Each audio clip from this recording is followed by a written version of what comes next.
Hello everyone, welcome to the Star Wars Vault. If you are new to the channel, please make sure to subscribe to see new Star Wars videos every week. How's it going today, everyone? We're now fresh off of part 4 in the Kenobi Disney Plus series as it dropped yesterday, so now let's jump right into this recap and I'll give you my thoughts afterwards. So as we start, we see Ben being taken by Tala and others to a Bacta tank in order to heal his burns from his encounter with Vader in the last episode. We get a pretty cool scene of Obi-Wan and Vader both in their Bacta tanks as their thoughts of each other are fleshed out on screen back and forth. You almost wonder if their Force connection allowed them to feel each other's presence while they both repair their scars, Vader's being much, much worse obviously. Once he gets out, he realizes what's going on and he begs for Tala and her allies for help to form a mission to rescue Leia from the Inquisitors. She's being held on the Imperial fortress on the Mustafar system. Tala uses her Imperial rank and position to override multiple Imperials to gain access on the inside of the fortress. Obi-Wan goes underwater in stealth, very reminiscent to the scene of him and Qui-Gon swimming underwater in The Phantom Menace. As Obi-Wan sneaks around the compound and gets closer to Leia, Tala is asked to make distractions here and there to buy as much time as they can before they are ready to escape. Leia is being interrogated by Reva, asking about the path and lying to her that Obi-Wan is dead. She even attempts a Force mind reading to no avail, as it seems Leia is so strong in the Force without even knowing how to use it, simply by being the daughter of Skywalker, which is very interesting. As it's clear that Reva's not getting anywhere with this, she decides to put Leia in a torture chamber in order to scare information out of her. One of those Tala distractions I mentioned comes into play here, as other Imperials get her to walk out and question if Tala is a spy.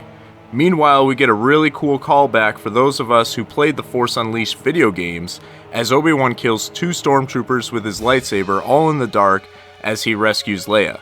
Now they are on the run and we get to see our boy finding his groove as a Jedi once again, using the Force and his iconic weapon, deflecting blasters and fending off Imperials. At one point, the window near them is about to shatter and overflow with ocean water, to which Obi-Wan uses the Force to hold this until the troopers come in and he pushes it towards them as they all drown and him, Leia, and Tala escape. Then Obi-Wan puts on a disguise and hides Leia in his trench coat, and for some reason the troopers don't notice this right away. I mean, not until Reva yells out traitor and corners them with the 5th brother and Imperials all around. As if it couldn't get any crazier, 2 rebel pilots come in firing to the fortress's surprise. I mean, I know there's a line early in the episode that the fortress is so feared that they don't even have an energy shield or anything, but this is just like bad security on the part of the Empire. But anyways, one of these pilots rescues the 3 and flies away. Unfortunately, our fellow rebel Wade in the other ship is destroyed when Reva uses the Force to throw an explosive at him. I must say, this was a cool shot, in my mind. Darth Vader comes in at the end, walking with anger as he force chokes Reva for failing to capture Kenobi, but lets her down once she reveals that she placed a tracker on his ship. The episode ends with us seeing Leia's droid Lola, who is in fact the tracker that she talked about, flashing red. So as we look at part 4, I think it was pretty okay, I mean, it was the shortest episode by far, and the overall story really hasn't moved much. We got some good Obi-Wan and Vader scenes here that I really enjoyed, but we were also pretty much in the same spot beginning part 5 as we did starting part 3. Not my favorite episode, but I did have a friend point out to me that this episode possibly occurred at the exact same time as the end of Jedi Fallen Order, which would explain why we didn't see Vader until the end.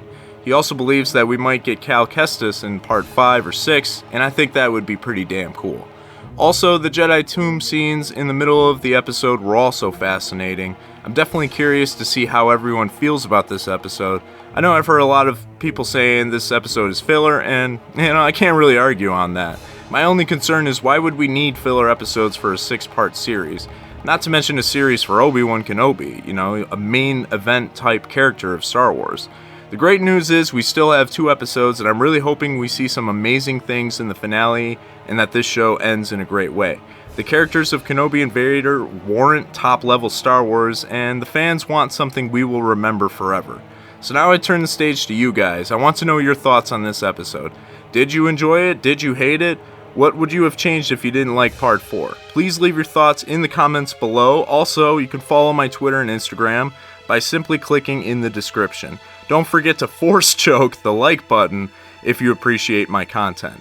Thanks so much, guys, for all your support. We're nearing 200 subscribers. Let's get it, baby. I'll see you after part 5 next week. So until then, may the Force be with you.